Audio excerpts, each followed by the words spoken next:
మనం చేసిందా? లూకా సువార్త 10వ అధ్యాయము. అటు తరువాత ప్రభువు 70 మంది ఇతరులను నియమించి, తాను వెళ్ళబోవు ప్రతి ఊరికిని ప్రతి చోటికిని తనకంటే ముందు ఇద్దరిద్దరినిగా పంపెను. పంపినప్పుడు ఆయన వారితో ఇట్లనెను: కోత విస్తారముగా ఉన్నది గాని పనివారు కొద్దిమందియే. కాబట్టి కోత యజమానుని తన కోతకు పనివారిని పంపవేడుకొనుడి. మీరు వెళ్ళుడి. ఇదిగో, తోడేళ్ల మధ్యకు గొర్రెపిల్లలను పంపినట్టు నేను మిమ్మును పంపుచున్నాను. మీరు సంచినైనను జాలెనైనను చెప్పులనైనను తీసుకొని పోవద్దు. త్రోవలో ఎవనినైనను కుశల ప్రశ్నలు అడగవద్దు. మీరు ఏ ఇంటనైనను ప్రవేశించునప్పుడు ఈ ఇంటికి సమాధానమగుగాక అని మొదట చెప్పుడి.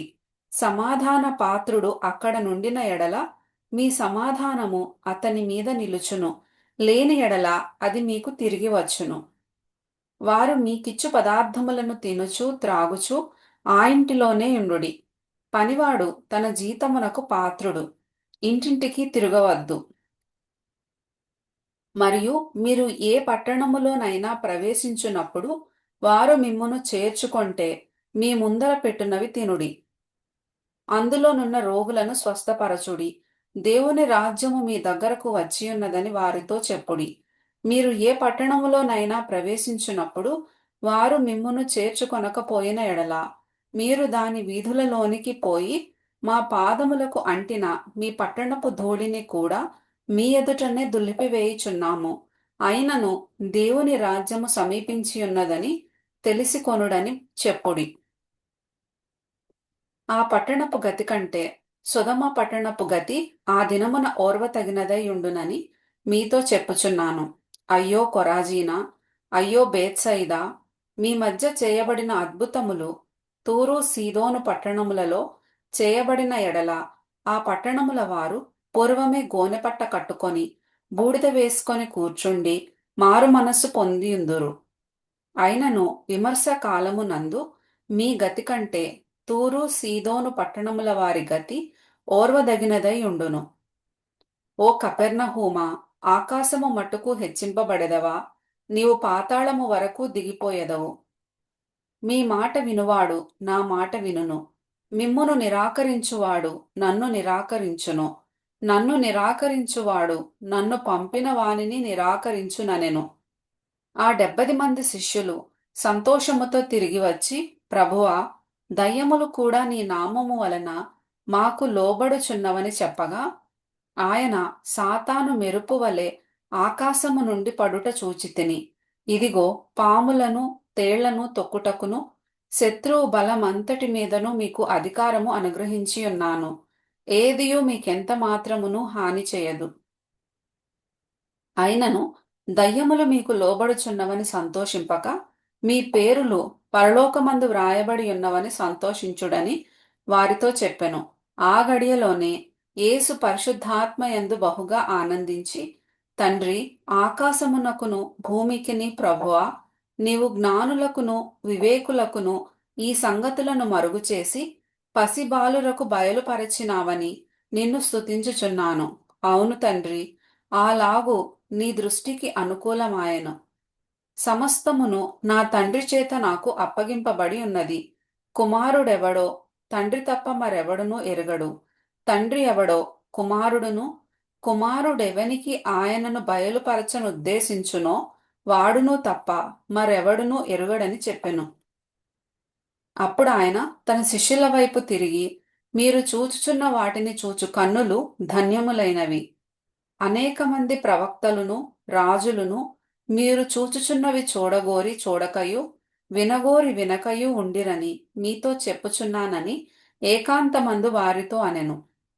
ఇదిగో, ఒకప్పుడు ధర్మశాస్త్రోపదేశకుడొకడు లేచి, బోధకుడా, నిత్యజీవమునకు వారసుడనగుటకు నేనేమి చేయవలెనని ఆయనను శోధించుచూ అడిగెను. అందుకాయన, ధర్మశాస్త్రమందేమి వ్రాయబడి ఉన్నది, నీవేమి చదువుచున్నావని అతనినడుగగా, అతడు, నీ దేవుడైన ప్రభువును నీ పూర్ణ హృదయముతోనూ నీ పూర్ణ మనస్సుతోనూ నీ పూర్ణ శక్తితోనూ నీ పూర్ణ వివేకముతోనూ ప్రేమింపవలెననియు, నిన్ను వలె నీ పొరుగువాని ప్రేమింపవలెననియు వ్రాయబడి ఉన్నదని చెప్పెను. అందుకాయన, నీవు సరిగా ఉత్తరమిచ్చితివి, అలాగు చేయుము, అప్పుడు జీవించదవని అతనితో చెప్పెను. అయితే తాను నీతిమంతుడైనట్టు కనబరుచుకొనగోరి అతడు, అవును గాని నా పొరుగువాడెవడని యేసునడిగెను. అందుకు యేసు ఇట్లనెను, ఒక మనుష్యుడు యెరూషలేము నుండి యెరికో పట్టణమునకు దిగివెళ్ళుచు దొంగల చేతిలో చిక్కెను. వారు అతని బట్టలు దోచుకొని అతని కొట్టి కొరప్రాణముతో విడిచిపోయిరి. అప్పుడొక యాజకుడు ఆ త్రోవను వెళ్ళుట తటస్థించెను. అతడు అతనిని చూచి ప్రక్కగా పోయెను. అలాగుననే లేవీయుడొకడు ఆ చోటికి వచ్చి చూచి ప్రక్కగా పోయెను. అయితే ఒక సమరయుడు ప్రయాణమైపోవచ్చు అతడు పడియున్న చోటికి వచ్చి అతనిని చూచి అతని మీద జాలిపడి దగ్గరకు పోయి నూనెయు ద్రాక్షారసమును పోసి అతని గాయములను కట్టి తన వాహనము మీద ఎక్కించి ఒక పూటకూళ్ల వాని ఇంటికి తీసుకొని పోయి అతని పరామర్శించెను. మరునాడతడు 2 దేనారములు తీసి ఆ పూటకూళ్ల వానికిచ్చి, ఇతని పరామర్శించుము, నీవింకేమైనను ఖర్చు చేసిన ఎడల నేను మరలా వచ్చినప్పుడు అది నీకు తీర్చదనని అతనితో చెప్పిపోయెను. కాగా దొంగల చేతిలో చిక్కిన వానికి, ఈ ముగ్గురిలో ఎవడు పొరుగువాడాయనని నీకు తోచుచున్నదని యేసు అడగగా, అతడు అతని మీద జాలి పడినవాడే అనెను. అందుకు యేసు, నీవును వెళ్ళి అలాగు చేయుమని అతనితో చెప్పెను. అంతట వారు ప్రయాణమైపోవుచుండగా ఆయన ఒక గ్రామములో ప్రవేశించెను. మార్తా అను ఒక స్త్రీ ఆయనను తన ఇంట చేర్చుకొనెను. ఆమెకు మరియ అను సహోదరి ఉండెను. ఈమె యేసు పాదముల యొద్ద కూర్చుండి ఆయన బోధ వినుచుండెను. మార్త విస్తారమైన పని పెట్టుకొనుట చేత తొందరపడి ఆయన యొద్దకు వచ్చి, ప్రభువా, నేను ఒంటరిగా పనిచేయుటకు నా సహోదరి నన్ను విడిచిపెట్టినందున నీకు చింతలేదా? నాకు సహాయము చేయుమని ఆమెతో చెప్పుమనెను. అందుకు ప్రభువు, మార్తా, మార్తా, నీవనేకమైన పనులను గూర్చి విచారము కలిగి తొందరపడుచున్నావు గాని అవసరమైనది ఒక్కటే. మరియ ఉత్తమమైన దానిని ఏర్పరచుకొనెను. అది ఆమె యొద్ద నుండి తీసివేయబడదని ఆమెతో చెప్పెను.